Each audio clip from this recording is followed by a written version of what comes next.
Welcome to the NASCAR DFS Strategy Show right here on Awesemo.com, as we are here to break down tomorrow's Pennzoil 400. Hopefully everyone's having a great start to their Saturday morning, Saturday afternoon. Maybe if you're like me on the East Coast, I guess we do say is now the afternoon time. Of course, we are sponsored by Monkey Knife Fight. You got to head over to monkeyknifefight.com to check out their player prop space contest with Monkey Knife Fight. You are in charge, and sign up today with using the promo code Awesemo, and you'll get an instant first match deposit up to $50. So sign up today over at monkeyknifefight.com. Appreciate their support here of the NASCAR DFS Strategy Show. Phil, welcome in. Hopefully you're off to a great start to your day. What's kind of your thoughts heading into this weekend of NASCAR DFS? This is a really odd and particular week. You know, we're only 4 weeks into this season, and because of the way that the starting grid formula for NASCAR sets the grid, it's done some weird things for DFS. So I think for the Cup race tomorrow, it's going to produce some strange builds, more or less. Your cash team, unless you can finagle a couple of things, you're probably going to be messing with it up until a lock, thinking, man, I can probably get a few more place differential plays if I go with this guy down here, but then I don't know if that guy really has the upside. Like, I am finding that a lot of the lineups that I'm building so far, I just automatically scrap because I'm not exactly pleased with what I'm getting out. And if that's the case, that probably means it's a great week to not play cash and to just play tournaments. Yeah, before the show, me and Phil were talking about the crunch that I had done and how much a very low-end driver was coming up in my crunches. So, of course, we're here to break this one down for you. Of course, if you do have any questions about tomorrow's race of how to develop your lines, of course, you can leave those right here in the YouTube chat. Also, you can leave it there in our premium Slack account. But, Phil, let's get right into it. Roster construction. You talked about a little bit there about GPP and cash. Well, let's talk about the GPP side of this thing of, how are you developing your rosters? Yeah, I think for the most part, and this is DraftKings and FanDuel this week, our idea last week, because of all the place differential, was we're just looking at one dominator and then looking to build around all of the place differential that we had. And if you happen to land on William Byron, who is the most expensive of all the place differential drivers, instead of playing Matty D, for example, then you won all the monies. I mean, that's just the way it worked out. It's not that often that we get a place differential driver starting 31st who ends up leading over 100 laps in the race. But that was the scenario. And if you played William Byron, it worked out really well for you. This week, we do not have the same scenario. The way that you built rosters last week has evolved this week. This week, we're going back to a traditional 2 dominator build, building place differential around them. You're probably going to have to punt at least once on DraftKings, depending on what you do with your dominators, plus the few high price place differential drivers that we have. That's cash, that's tournaments. On FanDuel, it's still a dual dominator build, but if you find yourself punting with practically anybody below $4,000, then you've stretched yourself a little too thin. When we get to these higher lap races, that'll make those guys a little more viable. With only 267 laps, I'm not looking to get the likes of a Cody Ware, a BJ McLeod, those kind of drivers in my lineups this week. Yeah, looking at that under 6,000 range, of course, we'll talk about that as we go on, is you've got a majority of that range is all starting in the 30th or worse. So that's something to play in there. And another thing that really stuck out to me, I know you've talked about this over on your Twitter account at Rate Sheets DFS, is the price differences we're seeing between DraftKings and FanDuel. Kevin Harvick is obviously one that really sticks out to you, 9,700 over on DK, but 14,000 on FanDuel, and vice versa. Another one that sticks out to you, Eric Jones, 7,100 on DK, 4,700 on FanDuel. Of course, we'll talk about that. In terms of dominators, you mentioned about this being a 2-driver dominator field. Where should be people looking at in terms of dominators? Is there 3 or 4 drivers that really stick out to you above all else? Yeah, and I think this is going to be the script for the majority of the season, is that you're going to constantly be looking in that top 5 to top 10 drivers for your dominators. And we've got a few outliers in there, like Michael McDowell keeps exceeding the capabilities of his equipment, and he's in the top 10. And you've got a few other guys in there that I might be willing to scratch out, but for the most part, I'm definitely looking for the top 10. And there's a guy outside of the top 10 that definitely is going to be in my dominator pool that we'll get into here in the first set of tiers.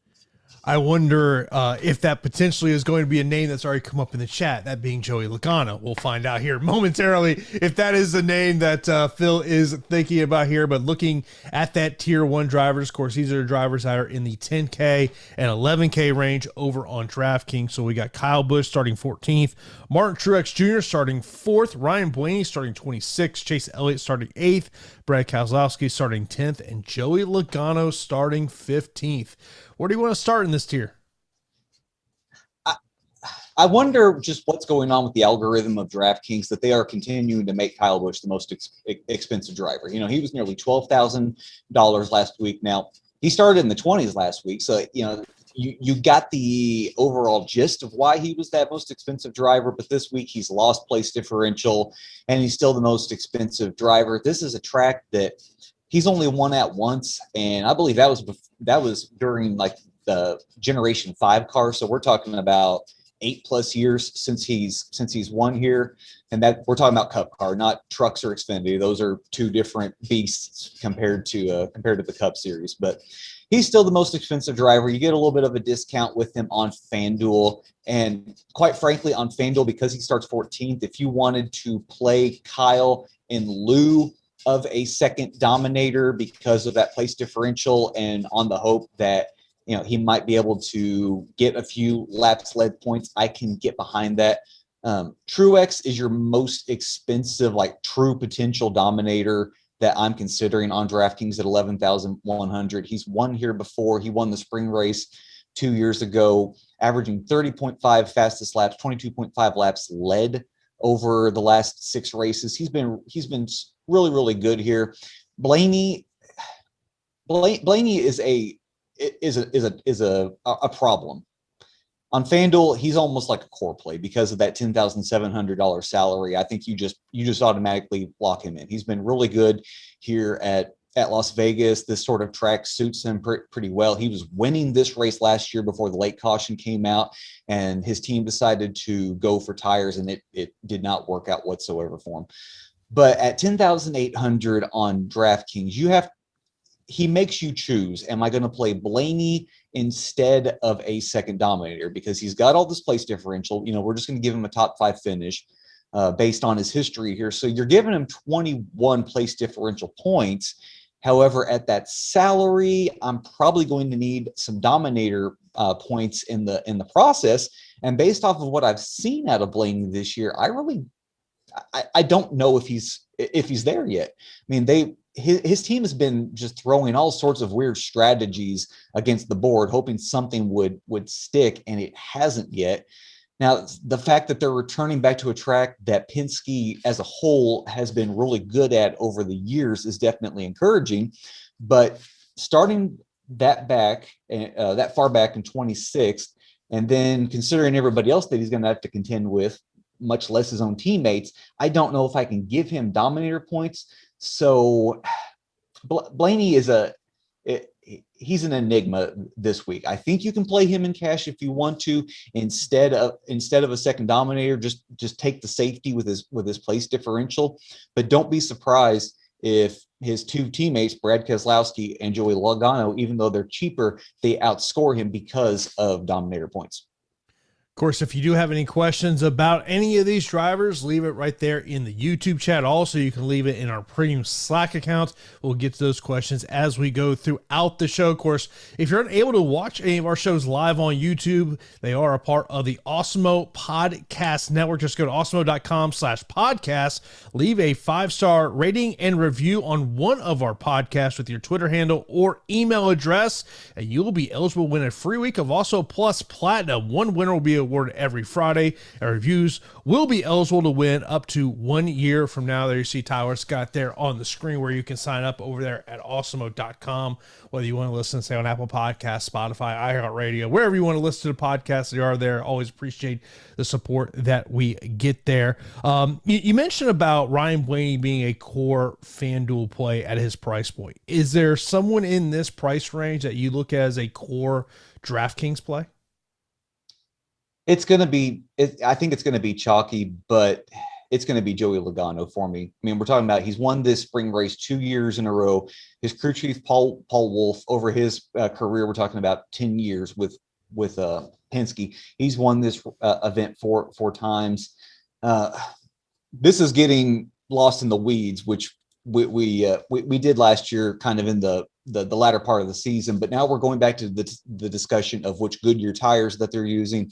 The left side tire that they're using is the D4976. The right side tire is the D4986. That left side tire was used at Kentucky, the first Texas race, both of the Michigan races, the second Las Vegas race, and the second Texas race. The right side tire was used at the second Las Vegas race, the second Kansas race, and the second Texas race.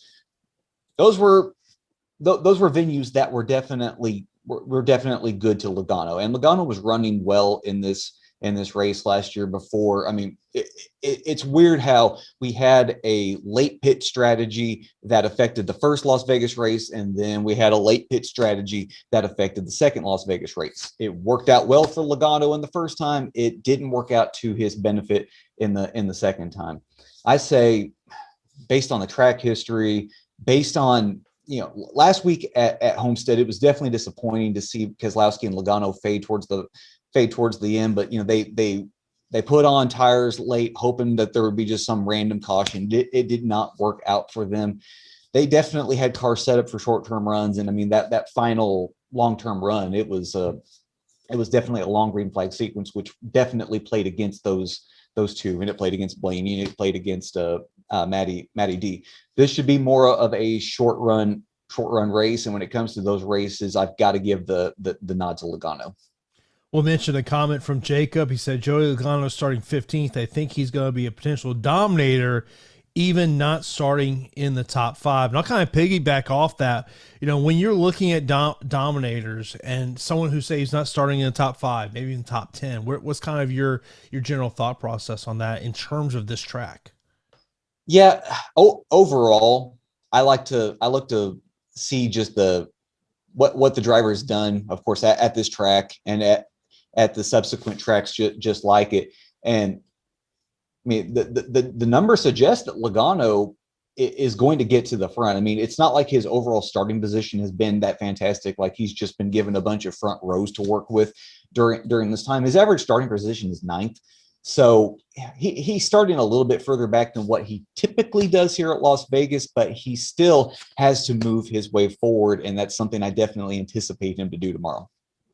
Let's move on to tier number 2. This will be the drivers in the 9K and 8K range. So we got Kevin Harvick starting on the pole, Kyle Larson 3rd, Denny Hamlin 6th, Matty D 30th, Bowman 9th, Amarola 28th, Byron 2nd, and Kurt Busch 7th. I guess let's start off right there with Kevin Harvick and the price point differential that we have between the two sites. 9,700 on DK, but 14,000 on FanDuel.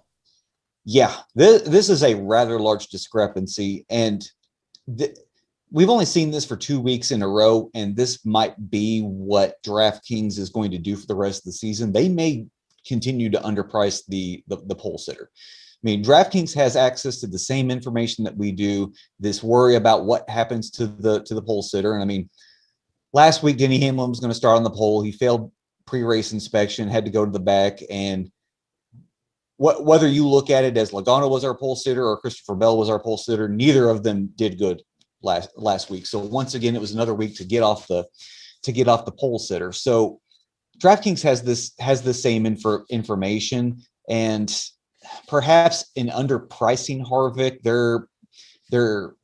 I don't want to say that they're trying to make it easier for us to make lineups, because they've got no vested interest at this point for us to have an easier lineup to build. I mean, yeah, they'll do that for Daytona races, but at a race at Las Vegas, that's probably one of the few things that they care about.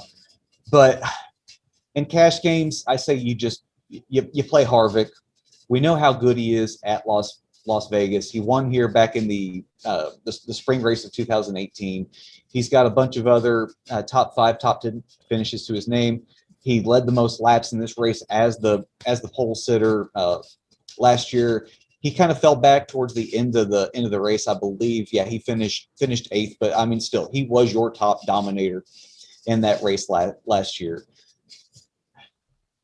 At 14,000 on FanDuel, you can make a strong case not to play Harvick. I mean, if you're only getting a 1/10 of a point per lap led, and Harvick, he may or he may not lead the most laps, but then it's just a matter of how far does he fall back throughout the race? Because this is the scenario that we had last year, where Harvick led the most laps, but he was not in the optimal lineup on the FanDuel lineup. In fact, he had the 9th highest score in that spring race. It's because even though he led, I believe it was somewhere in the neighborhood of 80, 90 laps, because he lost 5 place differential points, it hurt his dominator points that much. And then, we just had a bunch of random place differential guys that placed in the top 10 and outscored him.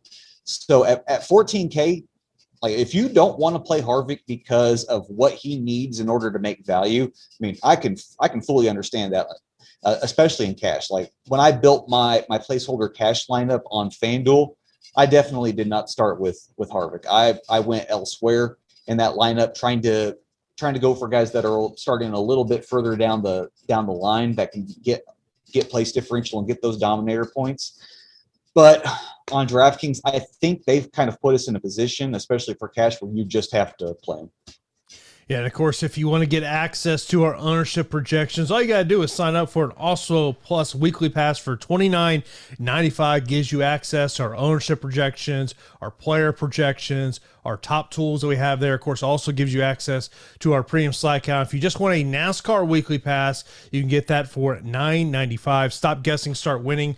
Join Awesemo Plus today. There you see it there on the screen. You can just go to awesemo.com/join to sign up for the pass that you are looking for. It's going to help you develop those lineups, especially when maybe there might be one driver who, let's just say, has a lot of ownership heading into tomorrow's race. And of course, great tool, helps me develop my lineups each and every day, whether I'm talking about NASCAR or any other DFS sport that we do offer here at awesemo.com. Of course, appreciate everyone that's in here on a Saturday afternoon. Denny Hamlin, mentioned about him, you mentioned about last week, and mentioned a comment that we got from Trent. He says it wouldn't be a terrible idea, but there's a lot of money off the bat. I think Hamlin Logano could be a better go for it salary. Hamlin led 120 laps last year. Yeah, Hamlin was your top dominator in that fall race last year. And if you're looking for corollaries to try to get you off of Harvick, Harvick was the pole sitter in that fall race at Las Vegas, and he didn't lead a single lap. In fact, this is something that I addressed in the Gas and Go article. But if you look at Harvick's recent history as a pole sitter, it is not encouraging. It will scare you off of that extreme ownership that we're looking at for Kevin on DraftKings. But as per Hamlin, if you look at what he typically does in this spring race, it's all right. I mean, 17th, 10th, 17th. And for 12,000 on FanDuel, 9,200 on DraftKings, it's not exactly inspiring.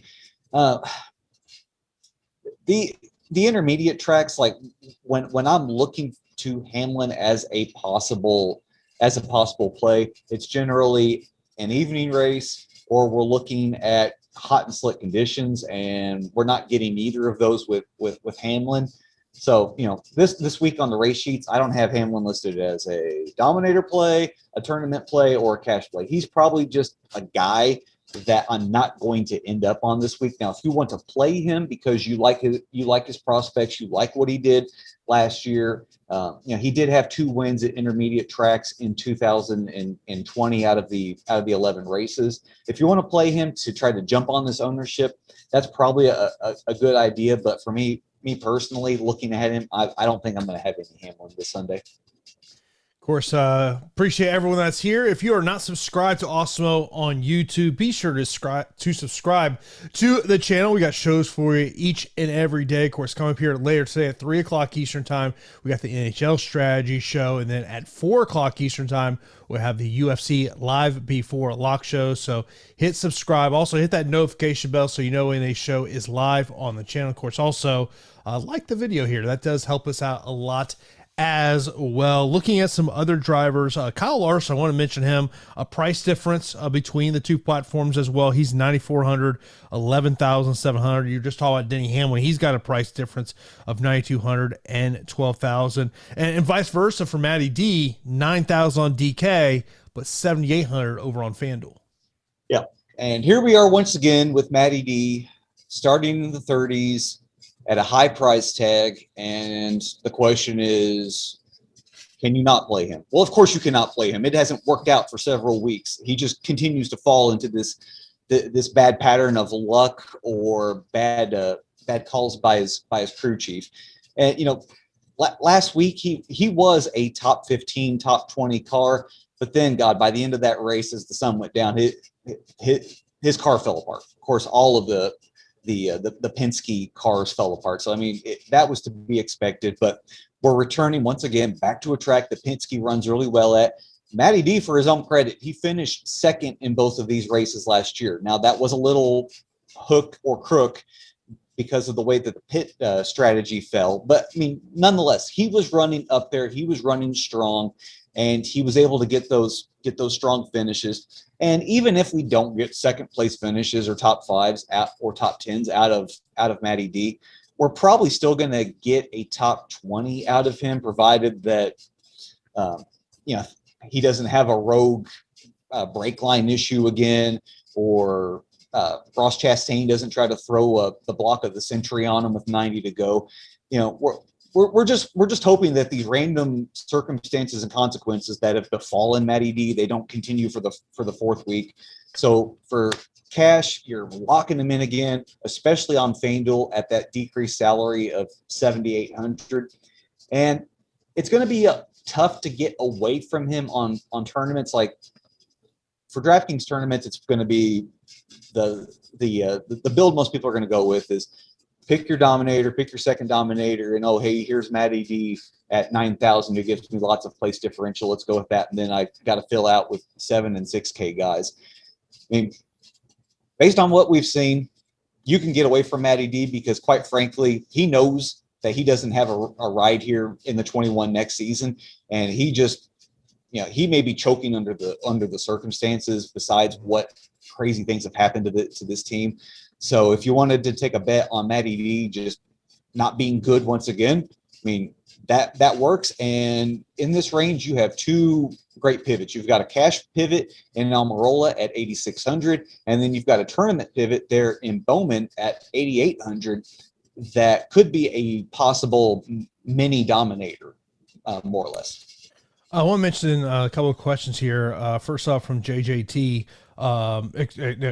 JJT says, what stats do you look at to determine who to roster since there's no practice? It's a whole gamut. I mean, if you will pull up the race sheets, and they're pinned in the NASCAR Slack channel, go over my Twitter timeline, you will find the link to the race sheets. It's the whole gamut. It's the driver rating, it's finish compared to average running position. A new number that I've been able to add recently is average quality passes. And that's something to consider, because if I look at Matty D, his average quality passes over the last 6 races here at Las Vegas is only 26. However, if I compare that against Alex Bowman, his average quality passes here is 64. I mean, we are talking about nearly a 3 times better number when you compare Bowman to Matty D. And then if you go from Matty D, of course, if you go from Matty D up to Hamlin, it's a 2 times difference. But I mean, it's crazy that Bowman is doing that much better than Matty D at this point. And then, of course, you consider their finishes, and then you cross-reference those same numbers with what they're doing at intermediate tracks, which is what I've got right there. So I mean, yeah, we don't have practice data, which would be great to know just what these cars are capable of this weekend. But when all we have is past and current data, that's that's all we go with. Speaking of Alex Bowman, Money Swish says, I'm all about Bowman in the second tier. He is extremely consistent, and top finish was 11th. He was looking for a win tomorrow in the Hendricks motor with Larson and Chase. Yeah, Bowman is like, if you don't want to go the chalk build of 2 dominators and then Matty D or Almirola as a shoe-in place differential play, then I think you're going with Bowman. And you might consider Byron depending on how you're feeling about him. And I mean, crap, I don't know if there's really anything preventing Byron from being a dominator once again, but if you want something with a little more floor built into it, because Bowman has, 7 more positions to gain, then, I mean, Bowman ran well here last year. His finishes in the 2 races were 5th and 13th. The year before that, it was 6th and 11th. So, I mean, he is a consistent top 10 driver at this track. He knows how to run basically every groove. And this is the time of year that really suits Bowman with these low tire wear, kind of cooler tracks. So I think definitely a spot to jump on Bowman. Of course, we have free content every day over at Awesemo.com. Today's free content, you probably see it there pinned in the YouTube chat, is the NHL player projections. Also, MMA ownership projections is free over at Awesemo.com. So be sure to check that out today. Of course, we're now going to move on to tier number 3. So this is the drivers in the 7K and 6K range over on DraftKings. Tyler Reddick, Christopher Bell, Austin Dillon, Chase Briscoe, Ross Chastain, Eric Jones, Bubba Wallace, Ricky Stenhouse Jr., Ryan Newman, Cole Custer, Chris Buescher, Corey LaJoie, Daniel Suarez, and Michael McDowell. I think we got to start off with Eric Jones starting 29th. And the reason I want to start there is a price point differential between DraftKings and FanDuel. DraftKings 7,100, but how can you avoid him on FanDuel at 4,700? Yeah, I mean, at 4,700 on FanDuel, he will probably be as cheap as you need to go, and that's especially if you're doing a traditional 2 dominator build that's going to have, say, Kevin Harvick plus Logano or Keselowski or Blaney. Jones is cash for sure this week, starting 29th, but God, I think we saw it last week. This Richard Petty car is not good. I mean, it is slow, and Jones is milking everything that he can get out of it because he is a darn good driver. If Gibbs wasn't so quick to shoot from the hip in replacing these drivers, then Jones would probably still be driving for Gibbs in some manner, shape, or form. But you got to make room for these up and coming drivers, and he loses out because Christopher Bell is so good. And he's a great driver, but in this equipment, I mean, last week it was not good at Homestead, and I really don't know how good it's going to be this week. You're probably looking at a 22nd to a 23rd place finish for him, and I mean, for cash, that's all right, but he's definitely a guy for tournaments that you can get off of with that expectation that he's never going to get out of the top 18. And probably towards the end of these green flag runs, he'll probably be fighting to stay on the lead lap. When looking on the FanDuel side of the equation here, the most expensive driver in this range will be Christopher Bell at 8,500, starting 16th. Yeah, I've got Bell listed as a tournament play on both sites right now. You could definitely see a top 10 finish out of Bell. And we just spoke about the guy that he replaced, and you look at what Eric did last year, 23rd in the spring. That was exacerbated by that late pit cycle that happened. But in the fall, Eric came back and he finished 8th. So now we've got Christopher Bell in this car. Adam Stevens is his crew chief. Adam Stevens was the crew chief of Kyle Busch for many years. So I mean, the scenario was there for Christopher Bell to move up, pick 6, 7, 8, maybe even 9 positions up, get a top 10.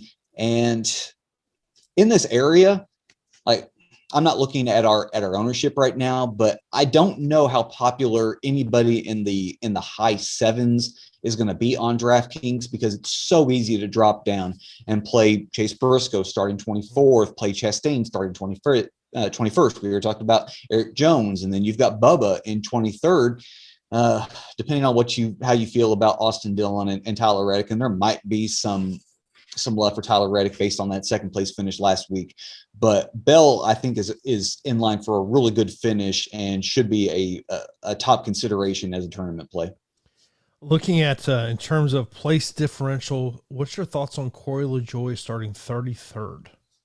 Oh Lord, DraftKings is definitely going to make you pay for rostering him.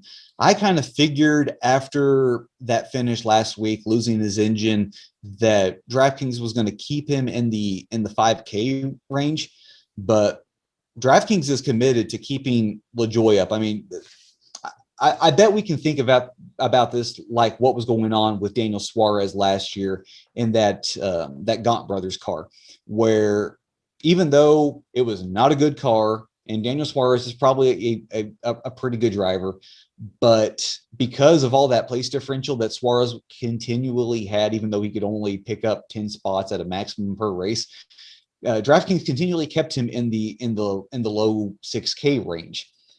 And that looks kind of what is going on with LaJoie. He was priced down last week, but now he's been given a pretty good boost.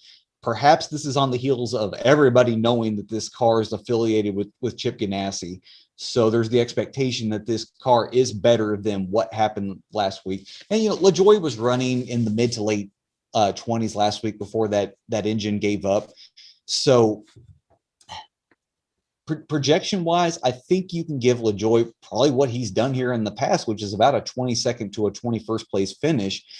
So, like, if you do find yourself just absolutely punting on FanDuel, it's undoubtedly LaJoie. 2,500 for LaJoie, this car, this place differential. There's no better play on the board. Now, of course, if you can get up to the likes of Jones, Bubba, Chastain, I think I would prefer that, because I like their potential to actually finish higher, and that tends to be what matters more on FanDuel. But as far as DraftKings, I think LaJoie is going to pick up 5x salary, and that's it. Of course, when you're looking up and down your DFS leaderboards, it's probably one of the things you do see is that Awesemo avatar.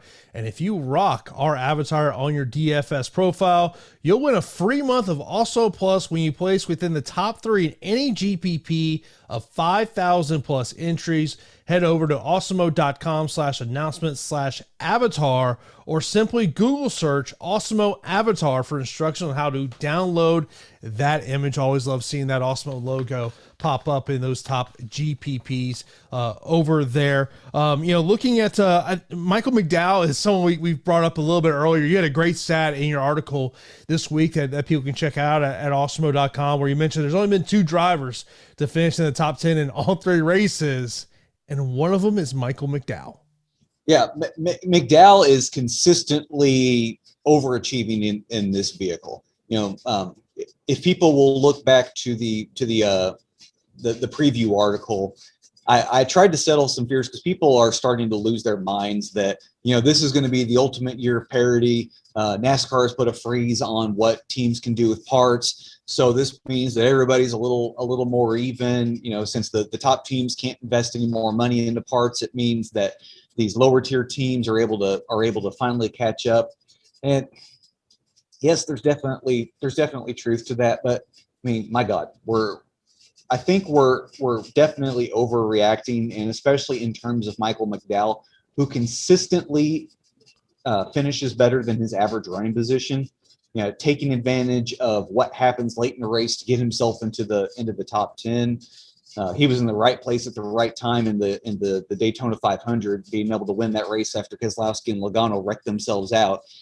He did really well in the road course, which I was not expecting, and then he came back and he did really well last week with a 6th place finish at Homestead. Now, could he finish top 10 again this week? I mean, there's no reason to believe that he won't. I mean, you give a driver that well of a starting position and he had 5th priority on which pit stall that he wanted. Yeah, I mean, the things are there for McDowell to have another top 10 finish, but don't be surprised if it's a top 15 or a top 20 this week. Yeah, I am expecting regression to come back and hit hard, and we're just kind of sitting on our hands waiting for it to happen with McDowell. Like I said, his average running position through these 3 races is somewhere around 15th, while his average finish is 5th. 10 spots of difference between where you're running on average and where you finish. That's pretty stark, and eventually that's going to even itself out, and that could happen this week. I don't know just how popular McDowell is starting to get, but God, starting 5th, you are taking on all sorts of risk if you're gonna plan on playing him, whether it's FanDuel or DraftKings. Yeah, it's definitely a risk, but I mean, look, it was a great stat that you had over there at awesemo.com. Of course, you can always read Phil's content over there on the side. Of course, a great place to help develop your lineups over there. Let's move on to tier number 4. So this will be the drivers under 6K. So we got Ryan Preece, Alfredo, Haley, Hoff, McLeod, Hill, Balicki, Smithley, Gase, and Ware. Majority of these drivers are starting 31st or below. The only ones that are not starting 31st or below will be Haley, Alfredo, and Preece. When I was doing some crunches, Cody Ware was coming up a lot. I mean, obviously, and we've talked about this before of, you know, if you're living in this range and maybe it's one driver to fill out your roster, you know, do you put that driver in your roster, or do you just say, screw it, let me clear everything out and start over again? Yeah. Playing with lineups, if you end up with one guy in this range, that's to be expected. That's fine. And for the love of Pete, I hope it's Anthony Alfredo, because he's the only guy in this range that I have any sort of like feelings of safety or confidence in with that starting position. And you know, he's running well so far as a rookie. He's got top 25 finishes in every race, and I mean I think that's what we're going to expect out of Alfredo for the majority of this season. You know, he's not going to have the peaks that we saw out of John Hunter Nemechek last year, where, I mean, if John ran really well and used his skill to the extent that he was able to, he could get a top 10 out of this car. But we're probably not also going to get the valleys that we got out of Nemechek, where Nemechek could just over race his equipment, wreck out, and you're staring at a 35th or worse finish. So Alfredo, he's the guy that I'm looking at for cash games. Like on DraftKings, he is probably the absolute lowest that you should go with your cash game builds at 5,600. The rest of these guys, I can make a case for Preece in tournaments. I can make a case for Quinn Houff in tournaments. Bilicki, Joey Gase, Cody Ware. These are all guys that I can make a case for in tournaments, but just one of these guys below 6K. That's all you need to dip your little toe in these waters to get exposure to. If you've got such a heavy-handed roster where it's 2 dominators plus a Ryan Blaney plus a Almirola or a Matty D, then you are forcing yourself to double dip in this area, and that is not going to end up being optimal. The optimal lineup is more than likely going to be all six of your drivers are going to be top 10, top 15 finishes. And if it's not that scenario, it's because one of these guys down here picked up 15, 20 spots because of randomness, chaos, wrecks, was able to stay on the lead lap, what have you. So if one of these guys does end up making the optimal, it's because they have really, I think, outrun the race. But this is kind of a side note, but I want people to understand this with the year being so young. Just because one of these guys makes your lineups possible doesn't mean it's a good decision. These guys might make your lineup fit and might allow you to do what you want to do, but that still doesn't mean that it's going to be a good decision in the end. For these guys to hit on a 267 lap race, you really need for them to get a finish near the say 18th to 23rd place. You need that sort of finish out of them. And this week, could they possibly do it? yes, but I mean, I'm looking at the last 3 years worth of races for everybody starting 5,400 and below on DraftKings. So we're talking about Haley and everybody below them. The highest finish that I can find out of anybody here is BJ McLeod in 28th back in 3 years ago. Everybody else, it's like 35th, 36th, 37th.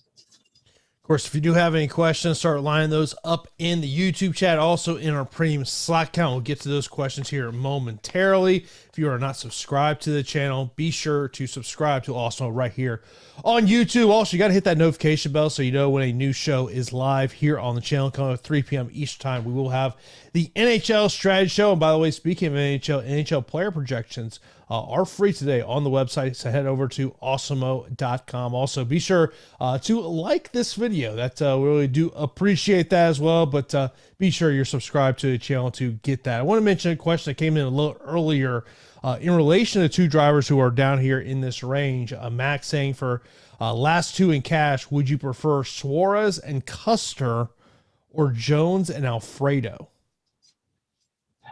I really, we didn't address him, but I really like Custer this week. Like, there is serious consideration now that Custer is the second best driver at Stewart-Haas. And God, he was doing so well in that race last week. He was running second.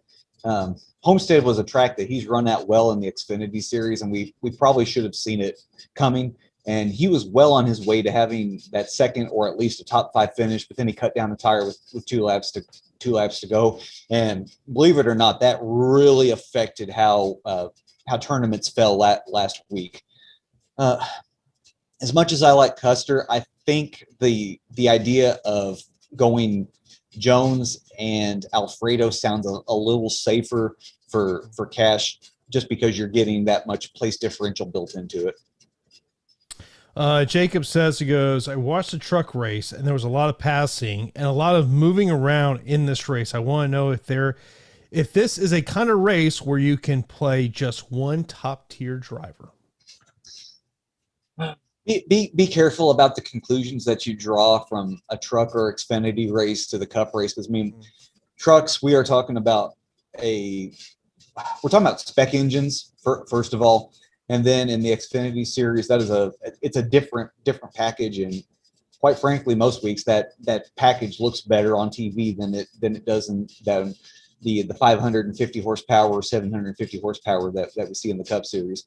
But this is a track that you could go wide on. You can pass all sorts of different grooves. Like, there isn't just one preferred groove, and if you don't get in that groove, then you can't pass. You will see lots of different avenues for drivers to pass, especially early on restarts. You will see drivers go 4 or 5 wide.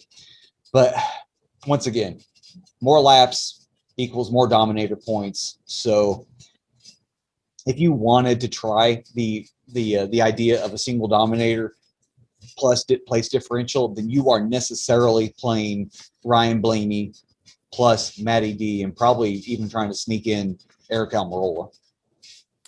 Another question that we got in the chat was about the Xfinity race and Chase Briscoe's history. Does that put you on him today? Okay, Chase isn't running today. Chase will run in the race on Sunday, but that was a corollary that I brought up in the Gas and Go article for the Xfinity Series, because Riley Herbst, if you wanted to play a silly hometown narrative, Riley's from Las Vegas, but Riley's in that car that Briscoe ran in last year, that 98 for Stewart-Haas, and Briscoe won both races and led over 240 combined laps. So if we're taking Riley, who was I believe a top 12 driver in both of those Las Vegas races last year, and you're putting him in that equipment, I mean, I really like the prospects of Herbst, not only for a top 5 finish, but to also get some dominator points in the process. As far as Briscoe for DraftKings tomorrow, I think he's cash viable, and God, he had a horrible start to last week. He got a couple laps down early, and it was a legitimate fight for him to get back on the lead lap, and eventually he fought for a top 20 finish. he's a little elevated at 7,400, but starting 24th, he's going to give you place differential, and he's a guy that I can get behind in cash. Now, don't make a bet without shopping for the best odds first. Go over to oddshopper.awesemo.com so you can find the best line available on the game you are betting on to give you that edge that you can beat the house. Sign up free today to track your bets and receive alerts when the lines move. That's oddshopper.awesemo.com. Of course, if you do have any questions, throw them in the chat right now. Thoughts on Kurt Busch? He's really strong here, and he's 10K on FanDuel. I don't know if 10K price point is worth it though. No, on FanDuel at 10K for a driver starting 7th, you need assurance that he's going to get some laps led and finish top 5. And I really don't know if you can bank on that from Kurt. Everybody's going to point to, but yeah, he won last fall. Well, yeah, that happened as a result of the wacky pits at the end, and Kurt won despite having the 13th fastest car that day. So I mean, it wasn't like Kurt was just absolutely running away with the race. I want to say he lucked into a win, but more or less he lucked into a win that afternoon and makes his numbers look good. And if you look at just Kurt's numbers throughout his history at Las Vegas, it's really surprising. Like, you think Kurt would be better for this being his quote unquote hometown track, but you look at his last 10 races here. He's got that win, of course, but then he's only got 2 other top 10 finishes, and he's got a bunch of DNFs. He's got some finishes in the 20s. It's odd for a track that he should be very familiar with. In terms of maybe some other drivers that we didn't really touch much on, is there a driver that we haven't had a chance to hit on that you believe that people should be looking at tomorrow? Yeah, a guy that I'm interested to see what happens with is Ross Chastain. If I look here at his ownership numbers, we're talking below 10%. I can make the case for Chastain to be a fabulous play in tournaments. He's in that 42. Whenever Larson came here in the 42 during his time for Chip Ganassi, they always had this car set up really, really well for Larson. Larson's finishes over the last 3 years were 9th, 8th, 12th, 2nd, and 3rd. That's a really good car. Now, of course, there is a chasm between Kyle Larson's ability and Ross Chastain's, but Chastain is still talented. When Chastain drove the 42 in the Xfinity Series for Ganassi here back in the summer race of 2018, Chastain led the most laps. He ended up winning that race. I think that this is probably a track that Chastain knows pretty well. Starting 21st, he doesn't look like he's going to be that popular of a play because of there's more guys around him with place differential, plus that salary's a little bit up there. And if you just look at Chastain's numbers, they are not encouraging. His last 5 races here, his average finishing position is 28th. But you got to remember, last year he was filling in for Ryan Newman. In that race, he was running pretty well. He was top 10 in the first stage, but then as the race progressed, that car got slower and slower, and eventually Chastain ended up finishing 27th. But then all of those other finishes were in the 15 car for Premium Motorsports, which is it's definitely a back marker. In fact, Premium doesn't even exist anymore. It was I believe its charter was bought out by Rick Ware Racing. So Chastain, if you're looking for a guy that it appears is going to be low owned because of who he is, his lack of place differential, his salary, that's a guy that I think if you just go like a quarter of your lineups, then you're nearly getting 4 times exposure to the field, and that could pay off really well. Next question is about Ricky Stenhouse Jr. saying Stenhouse has been running well. What are your thoughts about him? Yeah, Stenhouse, he's got top 20 finishes in every race this year, 13th last week at Homestead. Stenhouse is an odd tale of night and day when it comes to the spring versus the late summer / early fall races. His last two fall/summer races here at Las Vegas have gone 23rd and 26th. Meanwhile, his spring races have been 3rd and 6th. So perhaps there's something about the way that this track drives in the cooler temperatures that favors Stenhouse. Starting 17th, he doesn't have that much place differential to gain. I mean, you're probably looking on the high end at a 10th place finish, but we know this team will pull rabbits out of hats in order to play with track position to try to get Ricky out there, get him some laps led, and then possibly at the end of the race, if we have another scenario like we did last year, they could forego tires and it could pay off again for him. Sean's question for you is, would Larson be a good pivot off Harvick, or would he better just find extra 300 and get Harvick? Because of where Harvick sits in our projections at his ownership, I think Larson makes a fantastic pivot getting off of that numbers. And like I just listed off, Larson has done really well here at Las Vegas. He's won here, I believe, multiple times for Chip Ganassi in the Xfinity Series. This is a track that suits him. And the very encouraging thing for us last week at Homestead is that Larson, who typically always had to run on the wall when he was in the 42 in order to be competitive, he didn't have to do that last week, and he had a super fast car. You know, towards the end of the race, it started to fall off in a very long run, but he ran really well. He had tons of horsepower to go with. I mean, we saw the same thing from Byron. So if we're getting that from Larson, we're getting, you know, he doesn't have to pull out all the tricks that he has in his bag in order to maximize a finish. Like if he can just take his talent and marry that with a really good car, then yeah, Larson's a fantastic pivot off of Harvick. I'm going to say if you're just doing like 20 max, like if you're maxing out the happy hour, Harvick probably still is going to be your highest owned dominator. But if you can turn a few shares of Harvick, like say 3 or 4 of those into Larson, or just pair those two together as a dominator pair, I really like that. Aaron over in our Slack account was wondering if you could rank the Penske guys in order this week. Okay.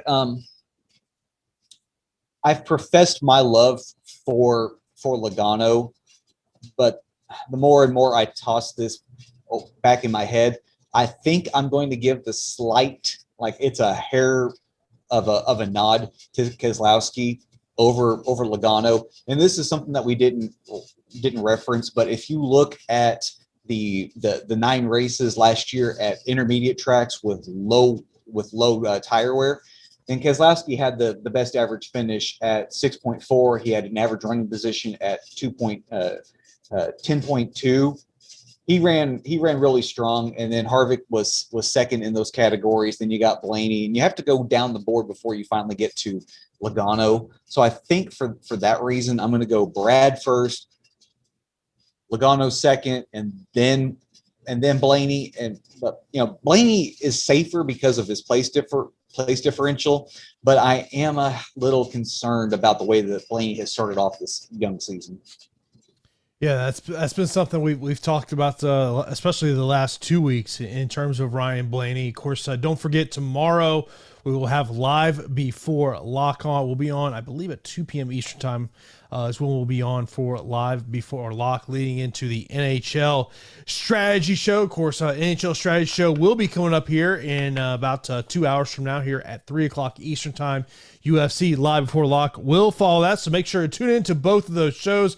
Also, be sure to check out our sponsor, Monkey Knife Fight. Go to monkeyknifefight.com. You see it right there on the top of the screen. Take advantage of the 100% instant deposit match up to $50 when you use that promo code Awesemo. And of course, our free content over at awesemo.com today is NHL player projections and MMA ownership projections. So be sure to check out everything we got going on over here at awesemo.com.